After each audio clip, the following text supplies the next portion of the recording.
Hello student. Okay. Now start the continued chapter of equilibrium बेटा। तो बेटा हमने इक्विलिब्रियम के 19th क्वेश्चंस को हमने स्टडी कर लिया है। 20 क्वेश्चंस आज हम स्टडी कर रहे हैं। तो 20 क्वेश्चन क्या है बेटा कि one of the reaction that take place in producing steel from iron और is the reduction of iron oxide by carbon monoxide to give iron metal and CO2। तो आपके पास एक रिएक्शन है और उसका आपको Kp दिया हुआ है। ओके, तो what are the equilibrium partial pressure of CO and CO2। आपने इक्विलिब्रियम पार्शियल प्रेशर निकालने हैं CO और CO2 के at 1050 kelvin if the initial partial pressure आपको 1.4 और ये गिवन है। तो आपके पास FeO इनिशियली 1.4 एटम और 0.8 एटम है। तो यहाँ से आपने क्या निकाला, Qp निकाल लिया, partial pressure of CO2 divide partial pressure of CO। तो आपके पास यहाँ पर आ गया 0.571 और Kp दे रखा था आपको 0.265। ठीक है, अब देखिए तो Qp जो है बेटा ग्रेटर है देन किससे, Kp से। इसका मतलब क्या है कि that means reaction will proceed in a backward direction में प्रोसीड करेगी। Therefore we can say that कि pressure of CO will increase while the pressure of CO2 decrease कर रहा है। Now let the increase in pressure of CO, अगर आप CO को pressure increase decrease in pressure of CO2 be P, then we can write Kp निकाला हमने partial pressure of CO2 divide by partial pressure of CO। Kp आपके पास कितना release हुआ वो हमने लिख दिया इसमें। पार्शियल प्रेशर ऑफ CO2 क्या करेगा, डिक्रीज करेगा, और पार्शियल प्रेशर ऑफ CO क्या करेगा, इंक्रीज करेगा। तो यहाँ से आपने P निकाल लिया। ठीक है, तो therefore at equilibrium partial pressure of CO, तो आप माइनस और प्लस करके आंसर निकाल सकते हो। क्वेश्चन नंबर 21 है बेटा कि equilibrium constant for Kc of this reaction आपको गिवन है एट 500 केल्विन।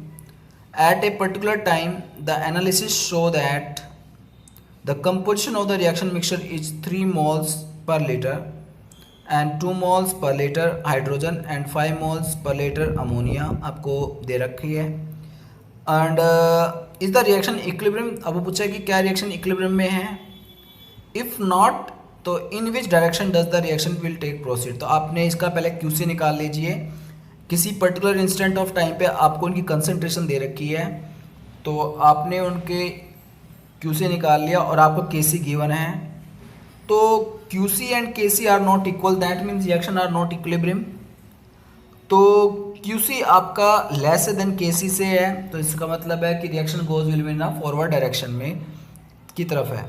इसके बाद क्वेश्चन नंबर 22 है बेटा कि bromine monochloride and bromine monochloride decompose into bromine and chlorine and reach the equilibrium पहुंच जाता है, जिसका Kc आपको गिवन है। If initially pure bromine chloride is present at concentration आपके पास है 3.3 × 10⁻³ moles per liter, तो what is the molar concentration in the mixture at equilibrium पे इनकी आपने मोलर concentration निकालनी है बेटा। तो इनिशियल concentration आपके पास थी 0 माइनस आपने कर दिया 2x कर दिया।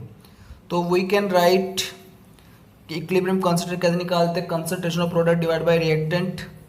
तो Br2Cl2 reactant product divide by reactant, value put कर यहाँ से आपने x की वैल्यू फाइंड आउट कर ली एट इक्विलिब्रियम पे। तो वैल्यू आप पुट करो और वैल्यूज को आप निकाल सकते हो। क्वेश्चन नंबर 23 है At 1127 Kelvin and 1 atmosphere pressure, a gaseous mixture of CO and CO2 in equilibrium with solid carbon has 90.55% CO by mass. Carbon plus CO2 give rise to CO. Calculate the Kc for this reaction at about temperature. तो हमारे पास क्या है, total mass of the gases mixture कितना है 100 ग्राम है, तो उसमें से कार्बन कितना 90.5 है, तो मास ऑफ CO2 कितना रह गया 9.45 ग्राम रह गया। अब नंबर ऑफ मोल्स निकाल लिए बेटा हमने, दोनों के मोल्स ऑफ CO और CO2 के अपने नंबर ऑफ मोल्स निकाल लिए। पार्शियल प्रेशर ऑफ CO2 कैसे निकालोगे आप, जितना भी mole fraction into X B into P total, तो जिसका भी आपने मोल फ्रैक्शन निकाला है उसकी वैल्यू पुट कर दीजिए आप, तो आपके पास पार्शियल प्रेशर ऑफ CO आ जाएगा। फर्दर आप पार्शियल प्रेशर ऑफ CO2 निकालिए, तो फॉर्मूला वही है बेटा, नंबर एक पहले mole fraction of CO2 into P total, mole fraction निकालना पड़ेगा आपको, number of moles of that component divided by total number of moles of that component the solution into 1 0.062 ATM। Therefore Kp जो आपका partial pressure है, Kp का आप कैसे निकाल लोगे, कोई concentration of product divide bye concentration of reactant 0.938 का स्क्वायर हो जाएगा 0.062 14.19 इसका आंसर है। फॉर द गिवन रिएक्शन जो डेल्टा एन है 2 - 1 इक्वल टू 1 आ गया, तो वी नो दैट Kp का फॉर्मूला Kp Kc में रिलेशनशिप होता है, Kp equal to Kc RT और डेल्टा एन।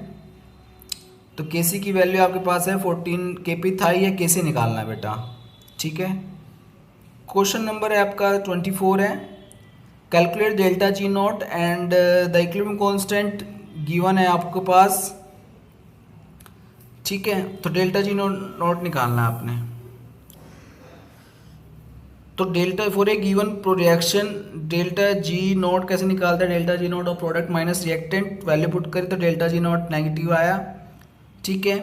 तो we know that delta G आपके पास आ गया है, तो कैसे निकाल लोगे आप, डेल्टा G का फॉर्मूला क्या होता है, delta G is equal to minus 2.303 RT log Kc, 2.303 RT log Kc बेटा सा फॉर्मूला है। तो यहाँ से आप डेल्टा G की वैल्यू पुट करो और Kc को आप निकाल लो, Kc एंटी लॉग करके आपको निकाल सकते हो। 7.25 क्वेश्चन है बेटा, does the number of moles of the reaction product increase decrease और remain same when the each of the following equilibrium is subjected to decrease in pressure by increasing the volume. के पास reaction है PCl5 की rise to, ठीक है। अब पहला है number of moles reaction product will increase according to Le Chatelier principle if pressure को अगर आप क्या करते हो डिक्रीज करते हो तो प्रोडक्ट साइड आपके वो रिएक्शन वो इंक्रीज कर जाएंगे। अगर प्रेशर डिक्रीज कर दिया देन इक्विलिब्रियम शिफ्ट है ना in that direction where the number of moles gases is more. In the given reaction the number of moles of gases product is more than that of the gases reactant, thus reaction will be proceed in the forward direction. As a result number of moles of the reaction product will increase करेंगे। Second, the number of moles of the reaction product will decrease, the number of moles of the reaction product remain the same भी रह सकते हैं, decrease भी कर सकते हैं। Question number 26 है बेटा, आपने बताना है कि which of the following reaction will get affected by the increase the pressure. भाई किस में कौन सा प्रेशर अफेक्ट मतलब इक्विलिब्रियम डिस्टर्ब होएगा। तो सबसे पहला आप देखें तो हम फर्स्ट है आपके पास दोनों में अगर आप गैसेस मोल देखते तो फर्स्ट में आपके पास रिएक्टेंट साइड 1 मोल है और प्रोडक्ट साइड आपके 2 मोल्स हैं। तो प्रेशर बढ़ाने से इक्विलिब्रियम शिफ्ट करेगा फॉरवर्ड डायरेक्शन में, ठीक है। दूसरा है देखो CH4 गैस और 2H2 गैस, तो इधर कितने रिएक्टेंट साइड कितने मोल हो गए 3 मोल और इधर भी कितने हो गए टोटल 3 मोल हो गए। तो थर्ड जो है दोनों में ही क्या है आपके नंबर ऑफ मोल्स क्या है इक्वलेंट हैं, तो there is no change on pressure, ठीक है। तीसरा देखिए आप 2 मोल्स ऑफ CO है और प्रोडक्ट्स और रिएक्टेंट साइड कितने हैं 1 है, तो ये भी फॉरवर्ड डायरेक्शन में जाएगा। और थर्ड और फोर्थ कहाँ जाएगा देखिए आप 2 तो आपके पास रिएक्टेंट साइड है तो और एक 3 और एक आपका है रिएक्टेंट साइड, तो ये बैकवर्ड चला जाएगा आपका, जिनसे अफेक्ट करेगा मतलब प्रेशर अफेक्टेड होएगा। पांचवें में देखिए आप पांचवा भी आपका अफेक्टेड हो रहा है। 6 देखिए 6 में टोटल नंबर ऑफ कितने हैं आपके पास गैसेस मॉलिक्यूल रिएक्टेंट साइड 9 हैं और प्रोडक्ट साइड कितने हैं 10 हैं, तो ये 6 also affected with increasing the pressure. इस तरह से आपने देखना है बेटा। तो टोटल आपने देख लिए हैं। ओके, बाकी क्वेश्चन हम नेक्स्ट क्लास में कंटिन्यू करेंगे। Okay, thank you.